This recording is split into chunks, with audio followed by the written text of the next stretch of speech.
ప్రభువైన యేసుక్రీస్తు నామములో మీ అందరికీ వందనాలు. ఈరోజు మత్తయి సువార్తలో 1వ అధ్యాయంలో రాయబడిన 5 స్త్రీల గురించి నేను మీకు జ్ఞాపకం చేయాలని ఆశపడుతున్నాను. ఈ 1వ అధ్యాయంలో అంత వంశావళి మనకు కనిపిస్తూ ఉంటుంది. కొత్తగా బైబిల్ చదివేటప్పుడు ఒరే బాబు ఈ పేర్లు ఏంది, ఇవన్నీ ఎందుకు రాశారా అని అనిపించేది. తర్వాత విశ్వాస జీవితంలో మనం అభివృద్ధి చెందుతూ ఉన్నప్పుడు ఎందుకు ఇది రాశారు అని అంటే, బైబిల్ ఒక నిజమైనటువంటి పుస్తకం అని, నిజమైన సంఘటనలన్నీ ఇందులో రాయబడ్డాయని, అలాగే ప్రతి దానికి ఆధారాన్ని దేవుడు ఏర్పాటు చేశాడు. మీ నాన్న పేరు నీకు తెలుసు, మీ తాత పేరు తెలుసు, మహా తెలిస్తే వాళ్ళ నాన్న పేరు తెలుసు. లేదు బాగా రికార్డెడ్గా ఉంటే ఒక 4-5 తరాల వాళ్ళ పేర్లు తెలుసా, తర్వాత ఎవరి పేర్లన్నా మనకు తెలుసా, తెలియదు. కానీ 43 తరాలు, యేసుక్రీస్తుకు ముందున్న 43 తరాల పేర్లన్నీ కూడా క్లియర్గా ఇక్కడ రాయబడ్డాయి. అంటే బైబిల్ ఎంత నిజమైందో మనం గ్రహించాలి.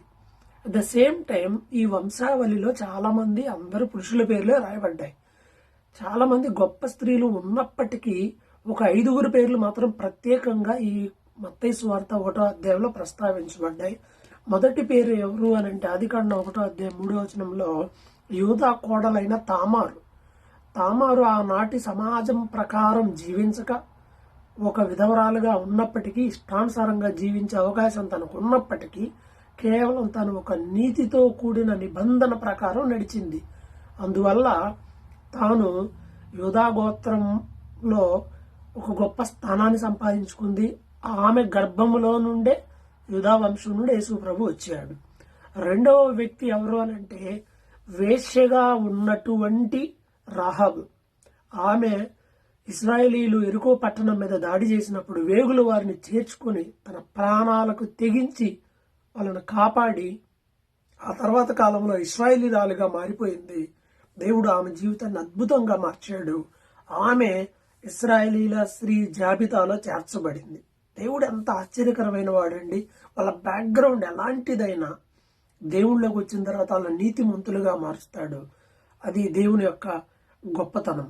అలాగే మూడవ వ్యక్తి ఎవరు అని అంటే రూతు గురించి అందరికీ తెలుసు. ఒక మోయాబిరాలు, బ్యాక్గ్రౌండే వర్స్ట్ గా ఉంటది. అయితే దేవుడు ఆమె జీవితాన్ని ఆశీర్వాదకరంగా చేశాడు. ఆమె క్యారెక్టర్ని బట్టి, ఆమె ఎంపిక, నేను నీ జనమే నా జనము, నీ దేవుడే నా దేవుడు అని ఆమె ఎలా అయితే పెట్టుకుందో, అలాగా దేవుడు ఒక గొప్ప కార్యాన్ని ఆమె జీవితంలో చేశాడు. ఆమె క్యారెక్టర్ని బట్టి దేవుడు ఆమెను ఆశీర్వదించాడు. అత్తని అలాగే వాళ్ళ దేవుడిని హత్తుకొని తాను కూడా ఇశ్రాయేలీయురాలుగా అయిపోయింది. చరిత్రలో గొప్ప వ్యక్తిగా అయిపోయింది. తరువాత ఇంకొక వ్యక్తి, 4వ వ్యక్తి ఎవరంటే ఉరియా భార్య, ఆమె పేరు బత్షెబ. దావీదు చేసినటువంటి తప్పును తర్వాత సరి చేసుకుని ఒక గొప్ప ఆశీర్వాదకరమైన పొజిషన్ లోనికి ఆమె వచ్చింది. ఆమె ద్వారానే సొలొమోను పుట్టాడు. కాబట్టి యూదా గోత్రంలో ఒక మంచి స్త్రీ, అంటే దేవుడు ఆమె జీవితంలో గొప్ప ఆశ్చర్యమైన కార్యం చేశాడు. ఈ 4 జీవితాలను చూస్తే బ్యాక్గ్రౌండ్ వెరైటీగా ఉంటుంది. ఈ మిగతా వాళ్ళ బ్యాక్గ్రౌండ్ లో చాలా కూడా చెడు అనేది మనకు కనిపిస్తూ ఉంటుంది. కొంతమందిలో ఎస్పెషల్ గా రాహాబులో మనకు కనపడతా ఉంటుంది. చెడు అంతటిని తీసేశాడు, పవిత్రమైన జీవితాన్ని ఇచ్చాడు. రూతు బ్యాక్గ్రౌండ్ పావర్టీ, పేదరికం కనిపిస్తూ ఉంటది, విడవబడినతనం కనిపిస్తూ ఉంటది. కానీ దేవుడు ఆమె జీవితాన్ని ఆశీర్వాదకరంగా మార్చాడు. బత్షెబ జీవితంలో కూడా అన్ని కోల్పోయింది సమస్తము, కానీ దేవుడు గొప్ప ఆశీర్వాదకరంగా ఆమెను మార్చాడు.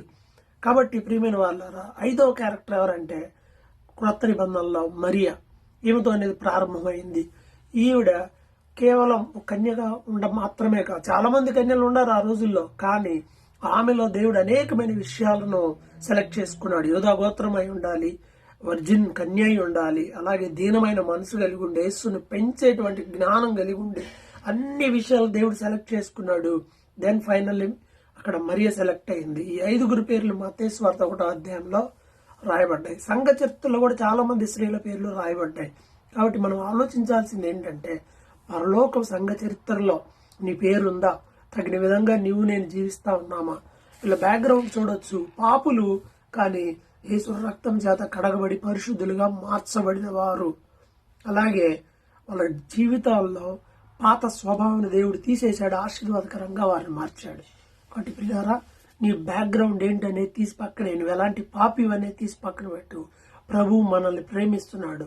మన పాప జీవితాన్ని విడిచిపెడితే శాపము నుండి ఆశీర్వాదంలోని తీసుకొస్తాడు.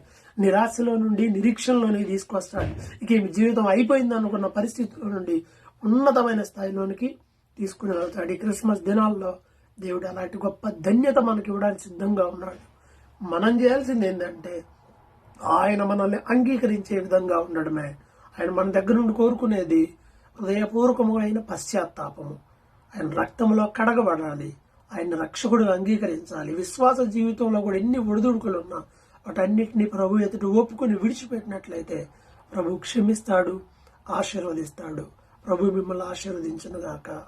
ఆమేన్.